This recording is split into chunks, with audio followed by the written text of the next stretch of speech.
नमस्कार दोस्तों, स्वागत है आप सभी का आपके अपने YouTube channel SK institute Bhopal में। हम आपके लिए लेकर आए हैं कंप्लीट मैथ्स की सीरीज या मैथ्स का फाउंडेशन कोर्स। अभी हमारा जो टॉपिक चल रहा है वो परसेंटेज चल रहा है। परसेंटेज में भी हमने मैक्सिमम टाइप के क्वेश्चन अभी समाप्त कर लिए हैं। आज हमारा जो टाइप्स ऑफ क्वेश्चन है उसमें समझ लो अंतिम सेशन है ये। तो ये आपके 2 क्वेश्चन के बाद हम क्वेश्चन इस टॉपिक में क्वेश्चंस की प्रैक्टिस करेंगे। मैक्सिमम क्वेश्चन करने की कोशिश करेंगे। कम से कम 5 से 6 सेशन आपके ले लिए जाएंगे, जिसमें कि आपके क्वेश्चंस काफ़ी ज़्यादा मात्रा में हो, मतलब 10-10, 15-15 क्वेश्चन हो। ऐसे करके आपके 70-80 क्वेश्चन हो जाएंगे। तो परसेंटेज में अच्छी खासी प्रैक्टिस भी हो जाएगी आपके क्वेश्चंस की। तो आइए दोस्तों, स्टार्ट करते हैं आज का हमारा सेशन। आपके सामने क्वेश्चन दिया हुआ है, क्वेश्चन को ध्यान से पढ़ना है और उसमें दिमाग लगाना है कि इसको कैसे सोल्व किया जा सकता है। चाय के मूल्य में 10% कमी होने के कारण 270 रुपये खर्च करने पर पहले से 250 ग्राम चाय अधिक आती है। तो चाय का पहले वाला भाव तथा नया भाव ज्ञात करें। दोस्तों क्वेश्चन क्या बोल रहा है वो मैं आपको समझा देता हूँ। क्वेश्चन में बोल रहा है कि मान लो चाय का पहले भाव 1 रुपया था। मैं एक जनरल टर्म में लेके समझा देता हूँ कि चाय का पहले 1 रुपया भाव था और उसने दे दिया है कि साहब 5 रुपये में 5 किलो आ जाती थी। अब चाय के भाव में 10% कमी, मतलब कि 90 पैसे में उतने ही रुपए में चाय ज़्यादा आएगी। अगर 90 पैसे में अपन पहले 1 रुपये में 1 किलो ले रहे थे तो 5 रुपये में 5 किलो आ जा रही थी। ऐसे बाद में अगर 90 पैसे में 1 किलो लेंगे तो 5 रुपये में थोड़ी ज़्यादा चाय आएगी, चाय पत्ती आएगी, मात्रा थोड़ी ज़्यादा आएगी। तो वही क्वेश्चन में बोल रहा है कि पहले भाव कुछ था तो 270 रुपये में जितनी चाय आ रही थी, 10% अगर भाव में कमी कर दी तो 270 रुपये में 250 ग्राम चाय ज़्यादा आ रही है। तो दोस्तों ऐसे क्वेश्चन में हम क्या करते हैं, किस तरह की अप्रोच लगाते हैं, आइए जानते हैं। सबसे पहले तो मान लेते हैं कि जो भाव था वो x था। जो भाव है मान लो वो x था, पहले भाव x था। तो 270 रुपये में अब 270 बटे x कर देंगे, क्योंकि ये तो रुपये की मात्रा है, बटे x करेंगे, x रुपये किलो, तो ये क्वांटिटी आ जाएगी कुल मिलाकर, है ना। तो 270 रुपये में कुछ मात्रा आ रही थी। अब जब नया भाव है, अब ये पहले भाव x था, नया भाव क्या रहेगा 90/100x। अगर x में से 10% कम कर देंगे हम तो 90/100x आ जाएगा नया भाव। तब 270/x मतलब पुराने भाव से क्वांटिटी। ये जो क्वांटिटी है इसको माइनस कर देंगे। अब 270 रुपये में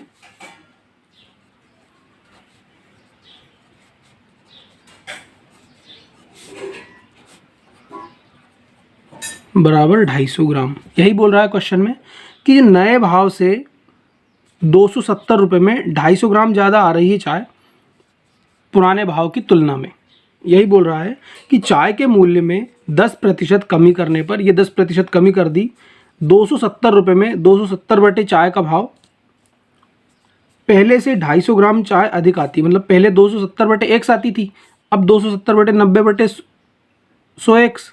तो जो अंतर आया मात्रा में वो कितना आया, 250 ग्राम का आया है। तो इस तरह से ये इक्वेशन हमारी बन के तैयार हो जाएगी। अब कुछ नहीं, इस इक्वेशन को सोल्व कर लेंगे। 1 0 से 1 0 चला जाएगा, 9 से ये 3 बार जाएगा, 9 3 27, तो ऊपर बचेगा 30 और ये 10 बचा है नीचे, 10 ऊपर चला जाएगा तो 300 हो जाएगा। ये कुछ इस तरह से हो जाएगा, 300 बटे x माइनस 270 बटे x बराबर 250 ग्राम। अब ये जो ग्राम है, अब यहाँ पर ये मात्रा जो है केजी में आएगी, क्योंकि 270 रुपये में कोई मतलब ग्राम में तो आएगी नहीं चाय, किलोग्राम में ही आएगी।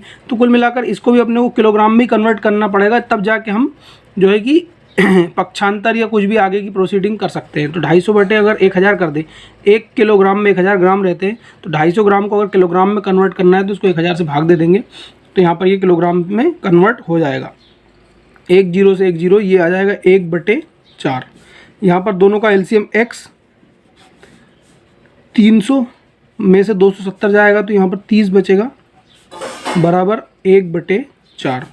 तो x बराबर आ जाएगा 30 × 4 120 रुपये पर केजी। मतलब जो पुराना भाव था वो हमारा 120 रुपये किलोग्राम था। अब नया भाव निकाल लेंगे। यहाँ पर चाय का पहले वाला भाव तो आ गया हमारे पास। नया भाव क्या है, 10% कम कर दिया था, तो 10% की कमी कर देंगे इसमें। तो नया भाव अभी अपने आप में 100%, इसमें 10% की कमी करेंगे तो ये 90% बचेगा 120। तो 120 × 90% लगा दो या 90/100 लिख दो, बात एक ही है। 1 0 से 1 0 चली जाएगी, 12 9 की 108। मतलब कि जो नया भाव है वो 108 रुपये पर किलोग्राम है। कुल मिलाकर बात समझ में आई दोस्तों। क्वेश्चन में बोल रहा था कि 10% हमने भाव में अगर कमी कर दें तो मात्रा 250 ग्राम ज़्यादा आ जाएगी। वही हमने सीधा जो क्वेश्चन में बोल रहा था वही हमने कर दिया कि जो पुराना भाव था उसमें 10% की कमी कर दी, ठीक है, और उससे एक इक्वेशन बन के आई। वहाँ से आपका पुराना भाव आ गया, पुराना भाव में 10% की कमी कर दी तो नया भाव आ गया। तो दोस्तों इस तरह के क्वेश्चन को इस अप्रोच से सोल्व करना है, ठीक है। अब आपके सामने हमारा अगला क्वेश्चन दिया हुआ है। इस क्वेश्चन को ध्यान से पढ़ेंगे और सोल्व करने की कोशिश करेंगे। आपके सामने दिया हुआ है नमक के 6 लीटर घोल में 5% नमक है। वाष्प द्वारा इस घोल में से 1 लीटर पानी निकाल दिए जाने पर शेष बचे घोल में कितने प्रतिशत नमक है।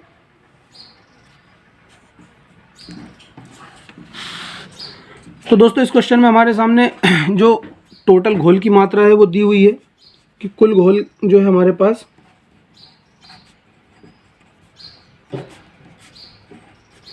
6 लीटर या 6000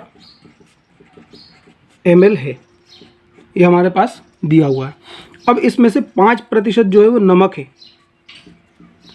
अब दोस्तों जब 5% नमक है तो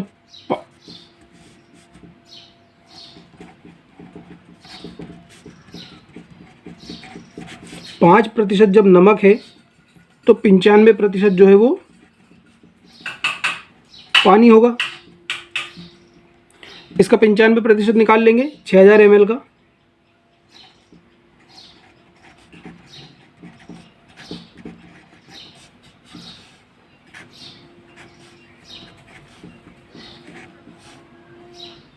छः पंचे 30 की 0 हंसलाया 3, 6 नमक 54 और 3 57। तो दोस्तों हमारे पास 6000 ml का जो घोल है नमक और पानी का, उसमें से 5700 ml जो है वो क्या है, पानी है। तो पानी जब 5700 ml है तो नमक कितना ml हो जाएगा, नमक जो है वो हमारा 300 ml हो जाएगा, ठीक है। नमक 300 ml हो गया और 5700 ml पानी हो गया। अब क्वेश्चन में क्या बोल रहा है कि वाष्प द्वारा इस घोल में से 1 लीटर पानी निकाल दिए जाने पर, यानी कि जो हमारा 5700 ml पानी है तो अब वाष्प द्वारा 1 लीटर उड़ गया। वाष्प जो है 1 लीटर या 1000 ml उड़ा ले गई, तो पानी कितना बचा हमारे पास, 5700 ml था, 1000 ml चला गया तो 4700 ml पानी बच गया। और नमक तो दोस्तों हमारे पास है ही 300 ml। वही बोल रहा है कि शेष बचे घोल में कितने प्रतिशत नमक है। अब शेष बचे घोल में 4700 ml पानी है और 300 ml नमक है, और ये टोटल जो क्वांटिटी हो जाएगी इनकी ये हो जाएगी 5000 ml, ठीक है। मतलब ये जो 5000 ml है ये 100% है। पूछ रहा है कि नमक का प्रतिशत निकालिए। अब इसमें से नमक की क्वांटिटी ऊपर लिख लेंगे और टोटल नीचे लिख लेंगे, बटे 5000 × 100 अगर हम कर देंगे तो यहाँ से नमक का प्रतिशत निकल कर आ जाएगा। 2 शून्य से 2 शून्य, 1 शून्य से 1 शून्य, 5 छक्का 30। यानी कि जो नया घोल है उसमें जो नमक की मात्रा है, प्रतिशत मात्रा, वो 6% है। अगर पानी की पूछता तो पानी की 100 - 6 94% पानी हो जाएगा इसमें, ठीक है दोस्तों।